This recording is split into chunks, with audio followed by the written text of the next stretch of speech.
So we talked a little bit earlier about you being your own first responder, having to come up with your own security plan in your home or for yourself. Our statistics are all over the place when it comes to home invasion, home burglaries. Uh, I've read them everywhere from the FBI, DOJ, all the different statistics. Uh, the consistent one I found was 2.5 million burglaries every year, and only 32.5% of all home invasions or burglaries are reported. I know it seems like a low amount of reports, but if you think about it, a lot of people won't report things to police because they're worried about retaliation from the person because they say that 85% of all burglaries, they know who the burglar was. It's either a contractor that's been in your home, it's a neighbor, it's one of the neighbor kids, one of the actual parents, whoever it is comes in, they know them, and that's 85%. So it's not surprising only 32% of people reported the crime. But when it comes to your home and residential protection, most states have a castle doctrine. A castle doctrine lets us know what we can do to protect our home, our property, our families. And here in Idaho, it's pretty clear of what you can do to protect your family or your loved ones and your home. You can't use deadly force against somebody who's committing a property crime. If they're walking stealing property, you can't use deadly force on them. Uh, if you have a threat of loss of life or serious bodily injury to yourself or a loved one or an innocent, you have a right to defend yourself in the state of Idaho. The code is 19202A. If you want to look it up, we teach it a lot in all of our classes. That's one code that we really push hard. Uh, but the thing is, as most burglaries take place, about 8 to 10 minutes, and most police responses are anywhere between 7 and 10 minutes. In my entire career, we didn't roll upon too many people that were still actively in the burglary. They were already gone a couple minutes before we even got there. If you're in the city and you have city police respond to your house, you may have a better chance of them getting there quicker. If you're in the county or very rural areas, it may take the deputy several minutes to get there. You can only travel so fast on these roads, and you have to remember you are your own first responder. When we talk about residential threats, we have a program with our business that we do residential threat assessments. We'll come out and conduct a security check of your home, all the way from your community, your surrounding areas, all the way into your home itself.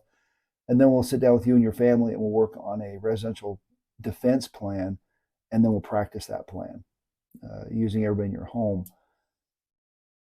And when you do these things, I've had a few people ask me like, well, why would I need a gun to protect my home, or why would I need whatever weapon I need to protect my home?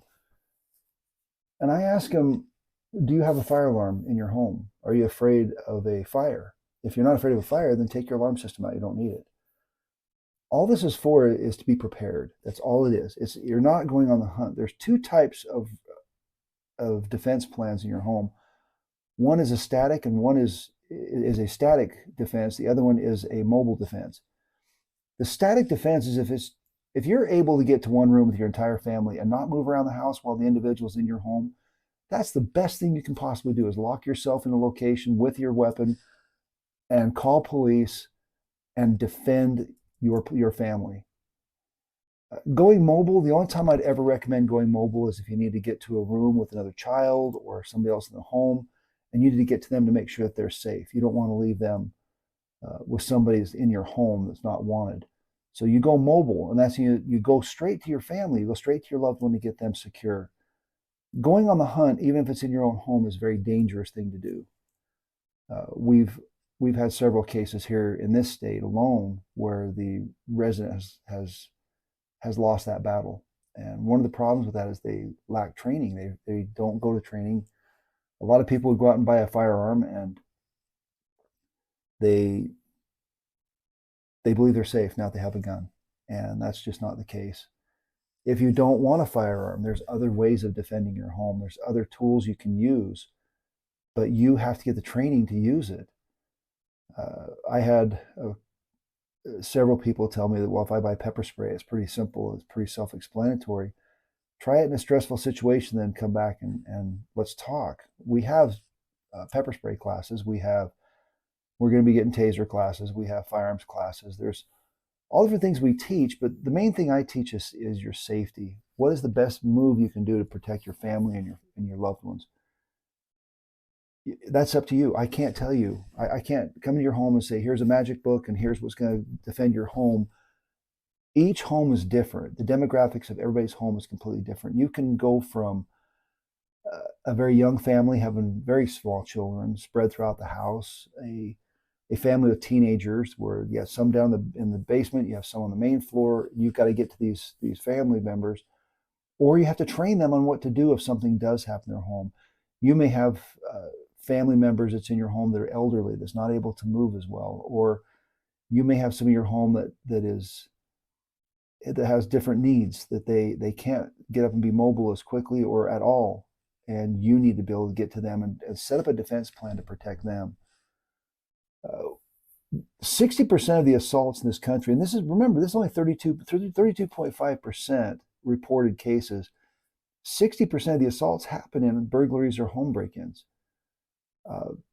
I believe it was 45% of all burglaries happen during the daytime.